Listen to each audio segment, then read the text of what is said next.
So here's, when I draw hands, I usually start with the forearm.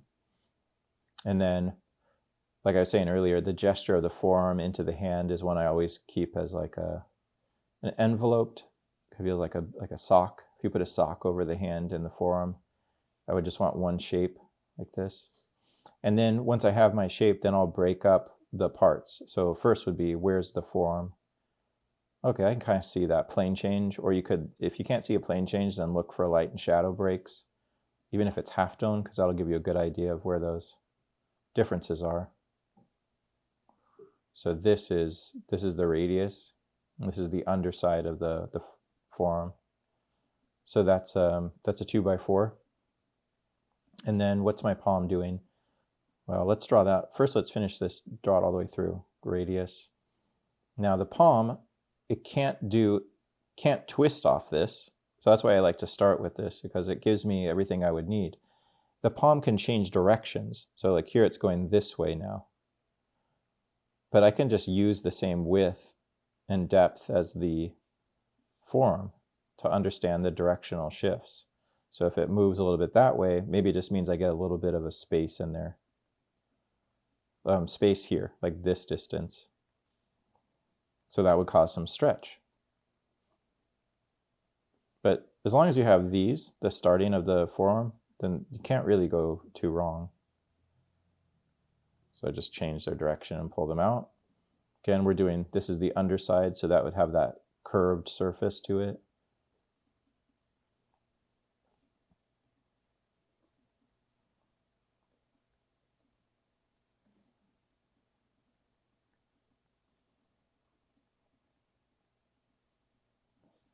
And then we could put our thumb structure up here. Say that's that wedge.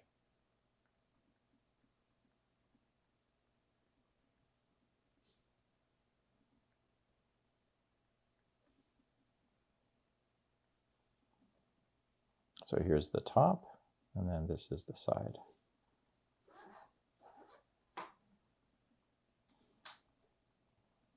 So that's another form intersection. Here's the 1, 2.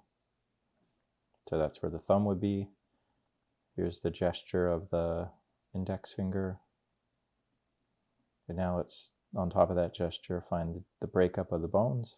2, 1, 2, 3. Then this one changes a bit. So now I can foreshorten it, just make that shorter. And shorter again. This one, also foreshortened. So here I only see like this knuckle, and then maybe the end. So way more foreshortened. And then this one, small finger. 1, 2. And then to finish it off would just be to fill in those cylinders. Again, since we're just emphasizing the perspective. So that would look like this. This now turns this way. But the reason I would do an exercise like this is because what I find happens a lot of the time when you don't get clued in, or however you want to phrase it, conscientious of the unique foreshortened qualities of fingers, is that people have a tendency to make them longer for whatever reason. Foreshortening becomes about showing distance in length or width instead of perspectives and depth. So it creates all these like weird proportional disjunctures between the fingers and the palm, when what really needed to happen were more subtle movements in and towards or away. So even though it doesn't immediately manifest like a finished, quote unquote, looking hand, I think it more than makes up for that, and like making you aware of the correct way that the fingers are capable of foreshortening, and what kind of shapes that makes or leaves.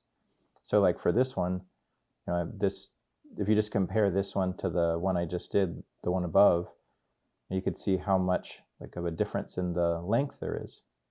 But this one's much more foreshortened if you isolate the ellipse as it comes forward. And then same thing with this one.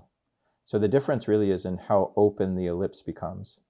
So this has a much fuller ellipse, which indicates a more foreshortened form or cylinder, and the other ones were thinner, so more visible from the side. And then for this one, maybe it's like the last cylinder is this. That one's almost a circle, so that's like coming directly at us. And then on top, you just go through and pet it. Put straights on the top, curves on the bottom, put a light on it, and it'll work fine because you'll know what you're lighting. So here's this last one. Cylinder comes, I'm going to move it, straighten it a little bit this way. And then this is the last knuckle. So that's in front. So you really have to be on your wraps and overlaps here. It's kind of like creating a really chaotic and claustrophobic landscape. And then this would be the last cylinder there. Just look at the nail, for that one, you could see how much it's wrapping. And then this one.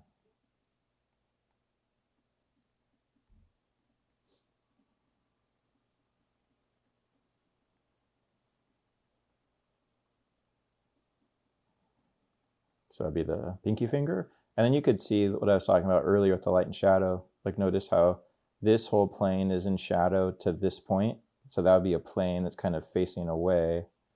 So let's do some more surfacing lines here. That goes this way. And then this kind of comes back out and catches light. And then like the depth of the padding here, just like then you get a little bit of a shadow again. So here I'm folding my box. So it kind of looks like the Terminator hand now. So that would be an example for drawing the hand couple from the bottom or the underside. And then just like we did on this thumb up here, like this would be the way to make it feel like it's a little bit more finished. Everybody's hands are bonier and more rigid, planar on top, and then soft and more padded on the bottom.